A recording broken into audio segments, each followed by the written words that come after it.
Le livre de l'Apocalypse rappelle au chapitre 21, verset 27, « Il n'entrera chez elle rien de souillé, ni personne qui se livre à l'abomination et au mensonge. » Le mensonge est en nous et nous mentons parce que nous sommes un mensonge. Mais lorsque nous apportons une parole de vérité, nous disons la vérité à notre prochain. Vivre dans la communion fraternelle, c'est vivre dans la lumière de la vie. C'est ce que mentionne à ce propos Éphésiens chapitre 4, verset 25. C'est pourquoi renoncez au mensonge et que chacun de vous parle selon la vérité à son prochain, car nous sommes membres les uns des autres. Paul a écrit cela parce qu'il y avait du mensonge. On ne dit pas les choses comme elles doivent l'être. C'est de l'orgueil qui nous conduit à être des comédiens jouant un rôle et qui rentrés chez eux sont différents.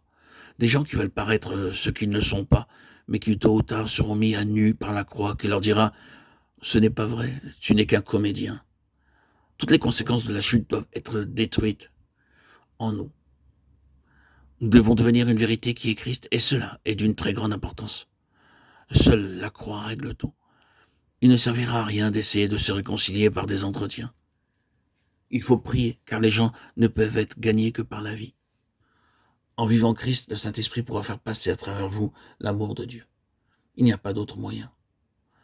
La croix règle nos problèmes et toutes les questions concernant l'homme naturel. Toutes les conséquences de la chute ont été réglées par la croix. La résurrection en est la preuve. Elle est la victoire de la vie sur la mort, de la vérité sur le mensonge. C'est en vivant la croix que nous deviendrons une vérité. Quand la croix rétablira l'ordre au lieu du désordre, notre esprit deviendra de plus en plus fort et prendra plus de pouvoir sur l'âme. La séparation s'accomplira à l'heure de Dieu, mais nous n'en serons pas encore conscients. Cependant, nous saurons faire la distinction entre l'esprit et l'âme. Quand cette distinction sera faite, l'âme sera séparée. Cherchez et trouvez la volonté de Dieu, demande et implique cela. Nous devons nous appuyer sur le Seigneur pour être conduits à ne plus faire d'erreurs et à prendre la bonne direction. Nous éviterons les erreurs en nous confiant en Dieu, bien que la chose ne soit pas encore réalisée.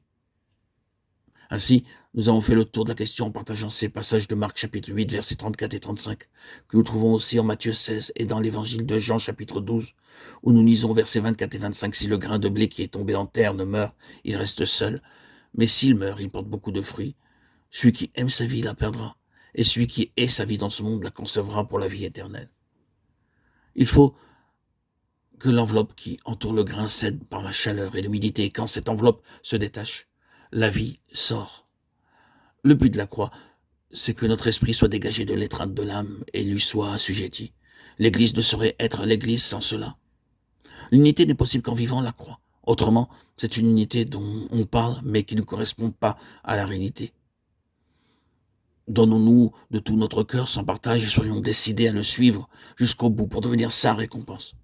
Remettons-nous entre les mains de notre Dieu, soyons des combattants, des soldats, des gens forts et déterminés. Ne soyons pas variables comme le temps, soyons des invariables. Frères et sœurs en Christ bien-aimés, auditeurs, auditrices, que le Seigneur nous aide à le vivre